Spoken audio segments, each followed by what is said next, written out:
Hello, my name is Rich Howard, owner of Architectural Builder Supply. This video is to bring you a closer look at the alarm lock PG21 key activated door alarm. Here's what the outside of the alarm looks like. There's no cylinder installed. We'll get to that in a moment. It's the back side, or the business end. Okay. Here's the rear cover. It's a spring-loaded operation here, which is what turns when you rotate a rim cylinder from the exterior, or the mortise cylinder will force this, and it's spring-loaded, so it will always return back to its original position. That aspect allows this to be auto self-arming. When this is rotated and it snaps back, you can pull the switch this way, but it will automatically rearm it every time. Actually, that's the rearmed position there. The PG21 is an incredibly capable sort of door alarm. It does a lot more than just sound when the door alarm turns off. For instance, and I'm going to go over some of the highlights in the instruction. There are 4 siren sounds. So you have the ability, and there's a cheat sheet, so to speak, on the back side of the cover. You have the ability to change via the jumpers down here at the bottom. Those are jumpers just like you'd have on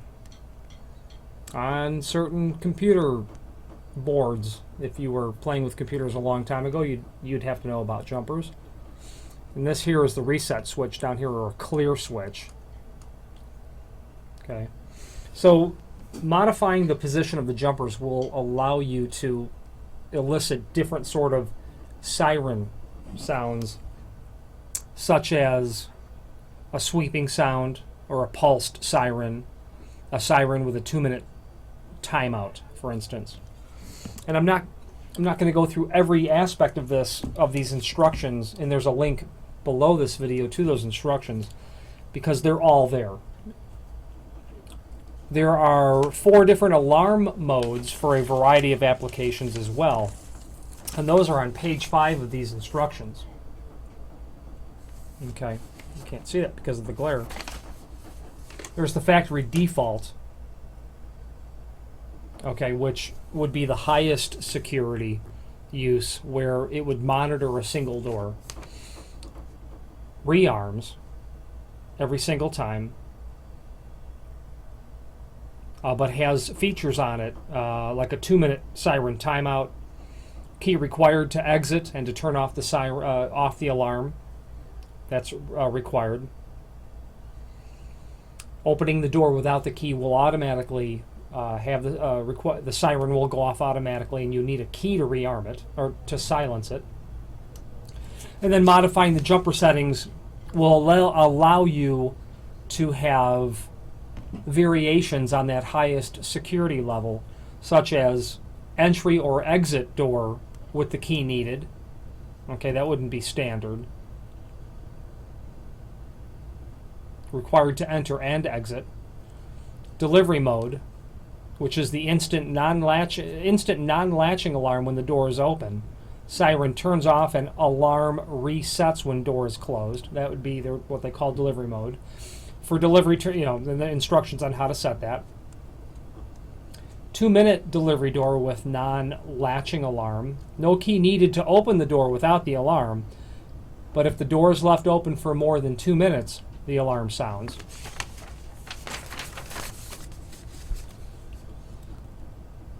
This single unit, the single PG21, can monitor multiple doors at the same time by, and we'll get to the terminal settings in a moment, but the jumper settings can allow you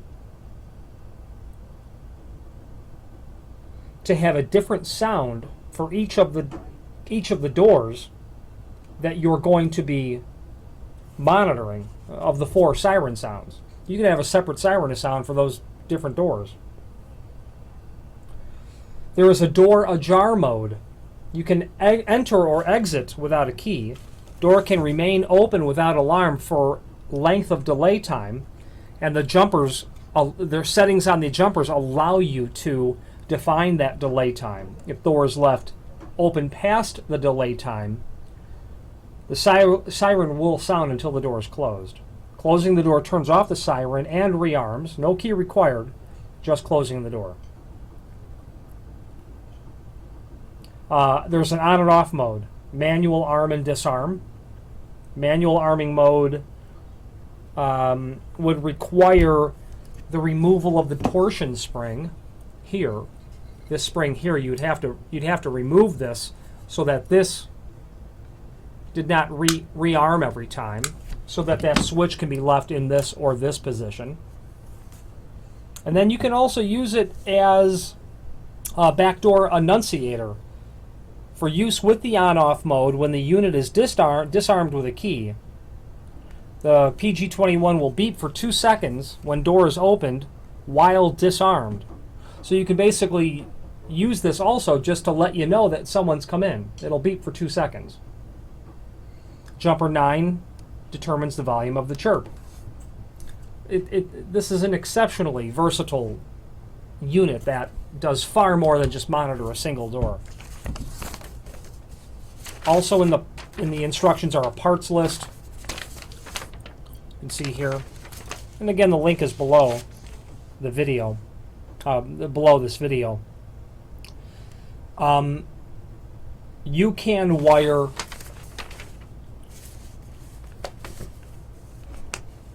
onto the terminal strip. This is the terminal strip here, the blue with the little screws. You can add on alarm. The relay will activate and remain latched for as long as the sounder is on. Those are set by terminals 1 through 3, and the instructions are here on how to set those. Terminals 4 and 5 allow the inclusion of reed switches, and those reed switches are what you would use to monitor a series of doors. You would have to install those reed switches. Important note, 50 feet is the maximum length of wiring. There'd be voltage drop if you get longer, then the unit will not work if you don't have a sufficient amount. You can also hardwire this with terminals 6 and 7. You can run an external power supply to this as well. You'd have to consider how you're going to do that based on running the power to this unit. You would need some additional hardware like an armored door loop or some way of bringing low voltage wire to it.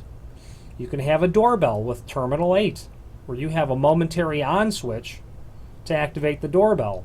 This can be a doorbell. And if you have a strobe unit, jumper 14 down here,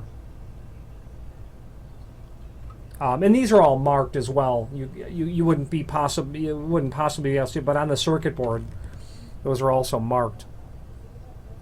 You can have a strobe application as well if you've got a strobe, the PG21S.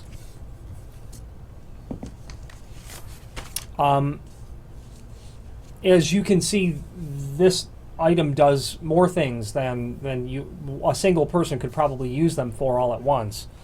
The installation is such that a couple of tips as I've installed these several times.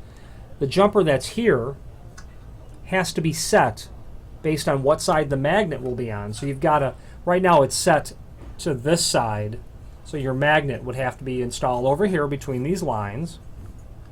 Okay, and there's a link also below this video to the template, so you can use that for reference when installing.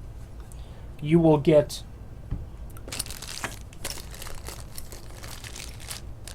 the strike portion, let's say, which is called the magnet housing, and buried inside of the magnet housing, well, you can get to it before it's screwed down. is the magnet itself. Okay. You will get a threaded collar for the installation of a standard mortise cylinder, 1 1/8, 1 1/4, that kind of stuff. I've not tried it with anything shorter. It probably would work though. Through here, which is not included. Mortise cylinder is not included. A rim cylinder for outside control is also not included, which would mate to that plus sign you see there.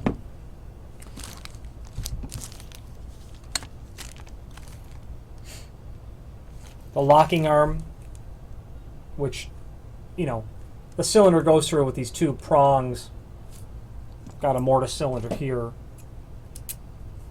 Okay, standard cam is what you would use. And the locking arm has 2 teeth that go into these grooves that are on the side of a mortise cylinder. It's very common. Then, of course, the screws to install it.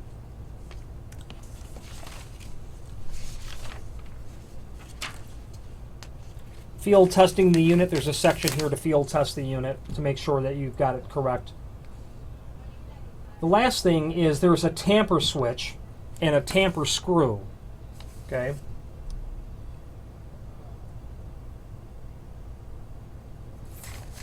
The tamper switch is this switch here. Probably hear that click. That is directly in alignment with this hole, and there's 2 on this side and 2 on this side. The screws that you're going to get to hold the body onto the back mounting plate, you can see that there are 2 holes there and 2 here, are threaded. You'll get 4 oval head machine screws. The longer one you can see here is the tamper screw. When you install the tamper screw, it takes the unit from magnet alignment mode to the normal standard mode. The switch is open when you're in alignment mode, and when it's depressed, because that screw will go through the hole and be long enough to force that down, it'll turn into the switched close. So you'll want to test this when you're getting it installed to make sure that it works in terms of the magnet being the proper distance away and the proper distance between the 2 arrows, as you can see. Low battery. Battery typically lasts for 2+ years. It does include a battery, typical 9-volt. Does include this decal, which you'd put to the door. And, my personal opinion on the alarm lock, PG21, is that it's somewhat costly. It's a lot of money for something that's relatively, or doing a relatively standard job. But when you really consider a couple of things, the incredible amount of additional features that this has, and then you also consider how good, in my experience, the alarm lock company is at technical support, this is the kind of thing that is just really the way to go. If you have any questions on the alarm lock PG21 or any other alarm lock product, please feel free to reach out to us. Thank you.